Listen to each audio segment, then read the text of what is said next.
A noite em Vitória, Espírito Santo, era sempre envolta por uma quietude peculiar, como se o silêncio das ruas escondesse algo que preferia não ser visto. Para André Lemos, um garoto de 13 anos prestes a mergulhar na adolescência, aquela tranquilidade noturna logo revelaria sua face mais sombria. Era 2015, e ele mal sabia que os dias que viriam iriam transformar sua vida para sempre.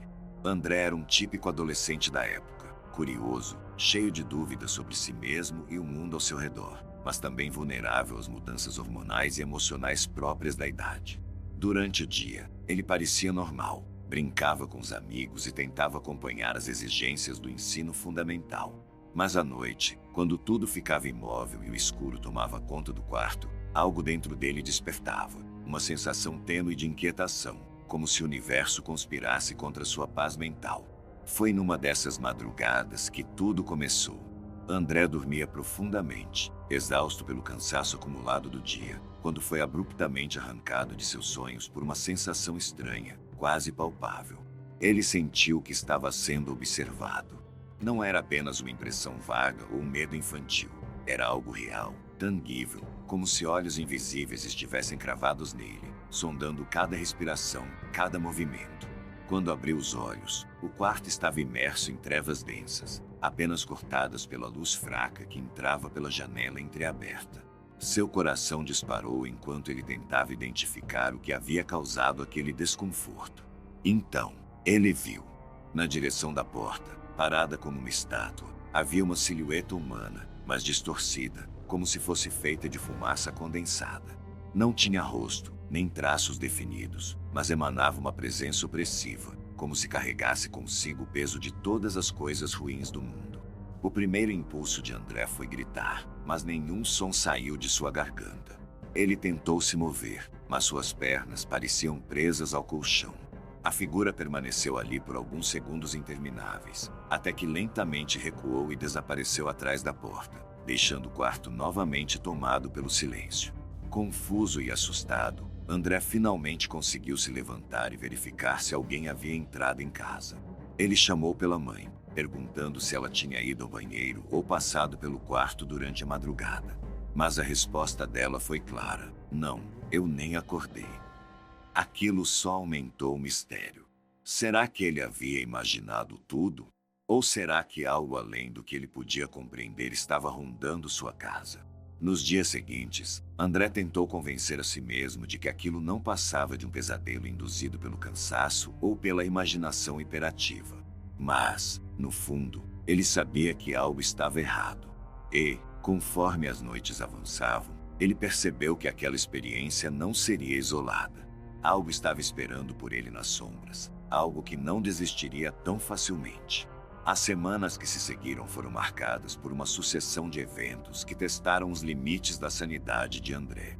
Cada noite parecia pior que a anterior, como se a entidade que ele havia vislumbrado estivesse ganhando confiança, aproximando-se mais e mais de seu mundo.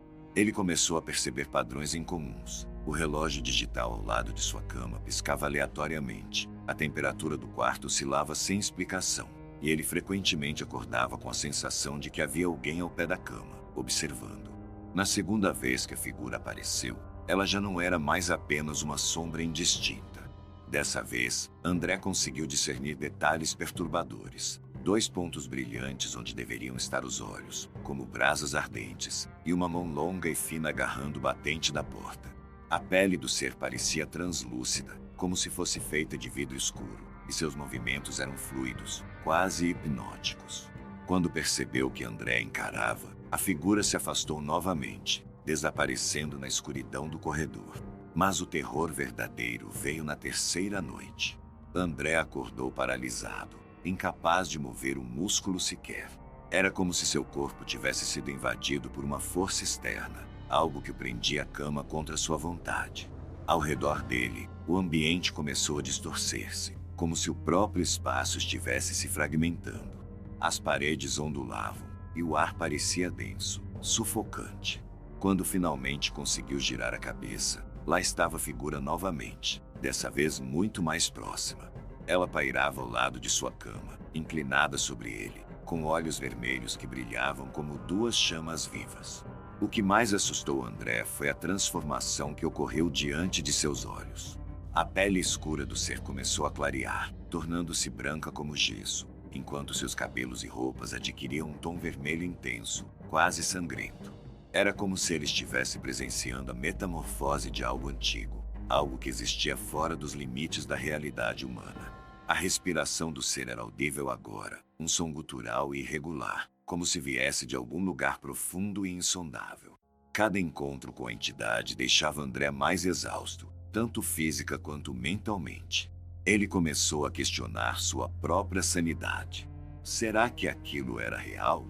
Ou ele estava sofrendo de alucinações causadas pelo estresse e pelas mudanças hormonais da adolescência? Ele tentou falar sobre isso com sua mãe, mas ela simplesmente atribuiu seus relatos a pesadelos e ansiedade. Você está crescendo, André, ela disse. Essas coisas acontecem. Desesperado, André buscou respostas em livros, filmes e até na internet.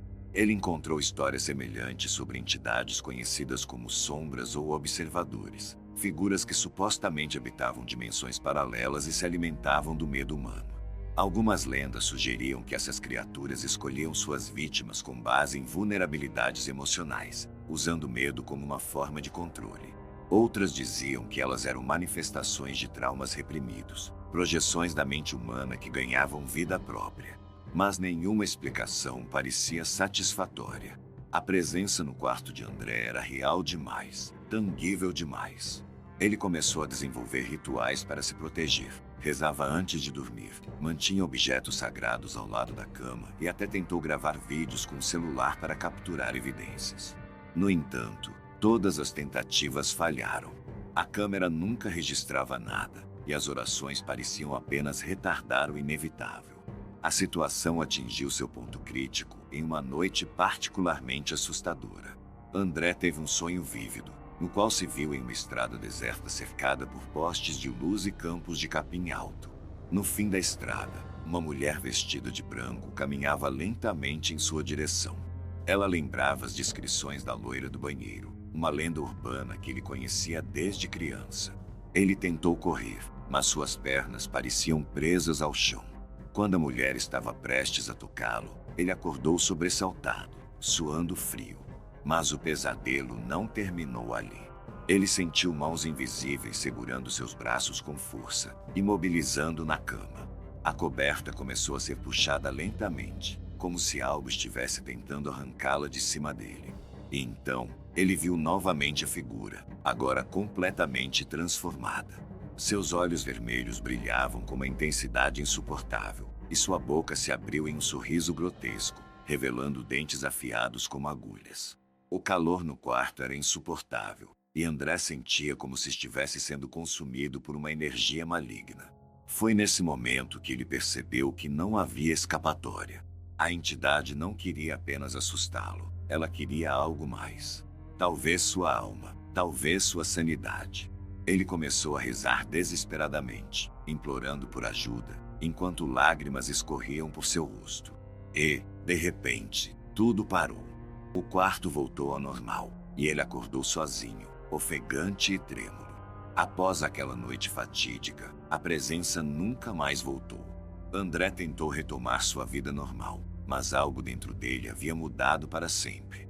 Ele não conseguia mais dormir sem acender todas as luzes do quarto, e qualquer barulho à noite fazia saltar da cama, suando frio.